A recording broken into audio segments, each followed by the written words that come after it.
Oi meninas, tudo bem? Chegamos ao capítulo 10 do Evangelho de Marcos, no nosso estudo, no nosso devocional.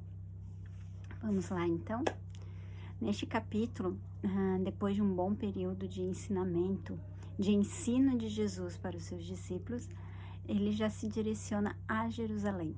Ele já parte para a Judéia, ele já está a caminho de Jerusalém, onde vai ser a sua morte, a sua crucificação, onde o ápice da sua missão vai acontecer. Os versículos 1 ao 12 nos relata que saindo, passando o Jordão em direção à Judéia, ali Jesus encontra mais uma vez os seus opositores, os mestres da lei, os fariseus, que mais uma vez tentam pegá-lo, tentam fazer uma armadilha, fazendo alguma pergunta teológica, alguma pergunta que ele se contradiz, ou para ele se contradizer, ou para ele ir contra a lei, enfim. E dessa vez eles perguntam acerca do divórcio. Eles perguntam para o Senhor, deixa eu ler aqui exatamente certinho que ele pergunta: é permitido o homem divorciar-se de sua mulher? É um tema bem importante, bem polêmico, que é bem o que nós vivemos hoje, né? E Jesus dá uma resposta informando que Moisés, que deu a lei dos judeus, que eles tanto seguiam, que eles tanto queriam obedecer e se sentir salvos, santos e melhores que todo mundo, porque eles seguiam essa lei, que Moisés permitiu o divórcio por conta da dureza do coração do homem, mas que esse não é o ideal de Deus. O ideal de Deus, ele nos remete para Gênesis, que Deus fez o homem, fez a mulher, para que se unam e se tornem uma só carne. Então, Jesus, ele dá uma excelente resposta e nos ensina qual é o ideal de Deus para o casamento. Que seja um homem, uma mulher, conforme a sua criação, que seja uma aliança e que seja para sempre, que seja eterno. Ele coloca também nesse capítulo, Marcos enfatiza que Jesus dá a resposta que o homem que casa com outra mulher é adúltero e a mulher que casa com outro é adúltera. Ou seja, ele coloca o homem e a mulher iguais. O padrão ideal de Deus é que o casamento seja uma parceria, seja uma união, uma unidade. E não coloca a mulher como um simples objeto de desquite, onde o homem pode fazer dela o que quiser. Não, aqui Jesus já mostra o padrão de Deus, de que homem e de que mulher devem se unir e tornar-se uma só carne. Jesus coloca a mulher no mesmo nível do homem. Isso é muito extenso, a gente pode conversar sobre isso, mas é que esse ponto é importante para nós, porque muitas vezes a gente ouve que a Bíblia é machista, que Deus era um Deus machista, que tudo é o homem, mas a gente vê que Jesus, ele já se preocupa com o papel da mulher. Jesus foi a pessoa que mais deu voz e mais deu valor para a mulher. Então é importante vocês guardarem isso no coração de vocês, que Jesus e a palavra de Deus colocou a mulher no seu lugar, colocou no seu lugar de filha de Deus, de mulher que perante Deus tem o mesmo valor para Deus como ser humano. Claro que há funções diferentes de homem e de mulher, mas que para Deus eles são iguais. Aqui a mulher não é um objeto para ser descartada, mas não, assim como a mulher, assim como o homem, a mulher também tem o seu valor. Diferente de muitas coisas que a gente ouve, como eu tenho falado. Mulheres são... A Bíblia é machista, a Bíblia é antiga, a Bíblia é antiquada, a Bíblia é ultrapassada. Tanto que a gente vê isso com essa onda do homossexualismo. Como a gente viu ali, o padrão de Deus é homem e mulher se unam e se tornam uma só carne. Hoje, as pessoas em busca de felicidade acabam se casando com pessoas do mesmo sexo, sendo que esse definitivamente não é o padrão de Deus e definitivamente isso não é o que a Bíblia permite, não é o que a Bíblia ensina, certo? Então, aqui Deus está nos dando O Jesus está nos ensinando, Marcos deixou relatado qual é o padrão de Deus para o casamento, qual é o padrão de Deus para o homem e para a mulher. Nos versos 13 ao 16, é interessante que logo após falar sobre casamento, sobre família, sobre o padrão que Deus estabelece, Jesus dando o devido valor para a mulher, agora é a vez das crianças, quando o episódio onde as crianças são afastadas pelos discípulos, os pais levavam as crianças para serem abençoadas por Jesus, e os discípulos afastam elas de Jesus. E a gente vê mais uma expressão do sentimento de Jesus, porque ele ficou indignado com isso, ele ficou indignado por ter afastado as crianças dele. E ele ensina que temos que ter o coração igual de uma criança. Nós não devemos ser infantis, muito pelo contrário, a nossa vida cristã tem que ser madura, tem que ser algo que a gente vá crescendo, mas a sinceridade, a humildade, aquele coração aberto da criança em receber é o que nós devemos ter quando nós encontramos a Cristo e é o que nós devemos ter para herdar o reino dos céus. A gente pode brincar com uma criança e brigar com ela, logo em seguida ela faz as pazes. Se a gente perceber duas crianças brincando e se discutindo, não dá muito tempo, elas já são amigas de novo, porque elas têm um coração sincero, um coração simples. Os adultos não, os adultos já guardam mágoa, guardam rancor, e tudo isso vai gerando mais distância entre nós e Deus. Por isso que nós devemos ter um coração igual de uma criança. E o interessante aqui também é que muitas vezes, olha só, foram os próprios discípulos de Jesus que afastaram as crianças, que queriam impedir que elas chegassem até Jesus. E muitas vezes nós, adultos, adolescentes, jovens, nós também dificultamos uma criança de conhecer a Jesus.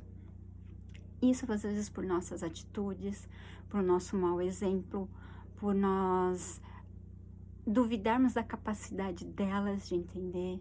Então a gente não deve subestimar a capacidade de uma criança de entender o Evangelho. E toda oportunidade que a gente tiver, a gente tem que falar de Jesus para elas. Mas principalmente com os nossos exemplos, com aquilo que nós somos. A nossa vida tem que refletir, tem que transparecer o amor de Jesus, porque assim a gente também ganha as crianças. Amém? E nos versos 10 a 31, nós encontramos uma passagem bem famosa, que é a do jovem rico. E essa passagem fala muito com a gente. Ela é bem explicada e com certeza deve ter falado com o coração de vocês também. Um jovem rico que conhece tudo da lei, que conhece exatamente quais são todos os mandamentos, ele pergunta para Jesus o que ele tem que fazer para ganhar a vida eterna. Aí que está o ponto. A gente não tem que fazer nada. Nós temos que receber. A salvação e a vida eterna é um presente de Deus para nós. E o legal é que Marcos relata: casamento, divórcio, família, crianças e depois um jovem rico que quer fazer algo. Mas nós devemos ter o coração igual de uma criança, de receber a salvação como uma dádiva, como um presente de Deus para nós. Nós temos que crer e confiar e ter uma vida de fé e de arrependimento, para que a gente encontre essa vida eterna. E só que muitas vezes, assim como o jovem rico não quis deixar a riqueza dele para seguir a Jesus, muitas vezes nós não estamos querendo deixar algo na nossa vida para seguir a Jesus. E mais uma vez eu pergunto para vocês e incentivo vocês a orarem, a refletirem, a pensarem: o que tem na vida de vocês? O que vocês têm amado mais aquela coisa do que é Cristo? O que na vida de vocês tem impedido? O que vocês têm que largar e deixar de lado para poder seguir a Cristo verdadeiramente? Ter um coração igual a criança e se entregar por completo nesse relacionamento e nessa vida com Cristo. Vamos pegar essa passagem do jovem rico e perguntar para Deus, orar a Ele e pedir: Deus, me ajuda, me mostra o que eu tenho que largar para te seguir verdadeiramente. Não quero ficar presa a nada. Nós devemos desejar largar tudo que nos prende, largar tudo que nos prende a este mundo, para que a gente busque as coisas de Deus e busque a Jesus em amor. E o interessante aqui também, um grande pregador do mundo, um grande pregador que se chama Tim Keller, ele fala a respeito de Jesus o amou. Se vocês lerem de novo, vocês vão perceber que foi uma das poucas passagens onde a gente conhece essa parte. Jesus o amou. Mais uma vez, o sentimento de Jesus está sendo exposto para nós. Jesus amou aquele jovem rico. E esse autor, Tim Keller, ele faz uma comparação que Jesus também era um jovem e ele era rico. Só que ele largou tudo para obedecer a Deus e para cumprir a sua missão. Esse jovem aqui não conseguiu fazer isso. Ele não conseguiu largar suas riquezas para seguir Jesus. E nós temos que ter como exemplo Jesus. Nós temos que largar tudo para viver os propósitos que Deus tem para a nossa vida, para viver os sonhos que Deus tem para a nossa vida. Nós temos que largar toda a riqueza, tudo aquilo que nos prende a este mundo. Todas as riquezas terrenas, todas as maravilhas terrenas, todos os bens terrenos, tudo aquilo que é terreno, que nos prende a este mundo, nós devemos largar para seguir a Jesus e seguir o seu maior exemplo. Amém? Nos versos seguintes, que são os versos 32 a 34, mais uma vez Jesus fala a respeito da sua morte. Agora aqui já bem perto, né? Ele já anuncia, e o interessante é que agora ele anuncia a sua ressurreição. Ele diz que vai morrer, mas ao terceiro dia vai ressuscitar. Por que Jesus ele enfatiza bastante isso? Uma, porque parece que os discípulos não queriam acreditar, não queriam crer. E se a gente for refletir, ficar no lugar daqueles discípulos não era fácil, né? Eles queriam um salvador político, um salvador terreno que os libertasse de Roma nessa vida, dessa vitória na vida terrena. Enquanto Jesus estava estabelecendo já o seu reino, um reino espiritual, o seu reino celeste. Então, a todo momento que Jesus anunciava a sua morte e ressurreição, ele já queria dizer que esse plano já estava pronto desde a fundação do mundo. Parece que ele queria dizer, ó, isso já é o plano, já faz tempo. Deus já tem esse plano há muito tempo. E ele fala nesse tom, que era necessário, que era isso que deveria realmente acontecer. A morte e ressurreição de Cristo, o estabelecimento do reino de Deus aqui na terra e a salvação dos nossos pecados. Amém? E dos versos 35 a 45, nós temos o episódio onde os discípulos de Jesus começam a pedir lugares especiais depois da ressurreição de Cristo. Incrível, né? Ali revela o coração do ser humano, revela o coração do discípulo, que muitas vezes é tão egoísta que o mundo está mudando, o Filho de Deus está na minha frente e eu ainda quero pensar em mim mesmo. Eu quero pensar em ter um lugar diferenciado, eu quero ter status, eu quero ser grande, eu quero ser melhor que os outros. E Jesus vem mais uma vez e ensina que o maior é aquele que serve, que os últimos serão os primeiros e os primeiros serão os últimos. Ou seja, Jesus está mais uma vez se dando como exemplo, porque ele é o maior de todos, ele é o Filho de Deus. E ele largou a sua glória, ele largou tudo para vir servir a humanidade, se entregar por completo, se entregar sem reservas, morrer em nosso lugar. Então a maior grandeza está em servir aos outros.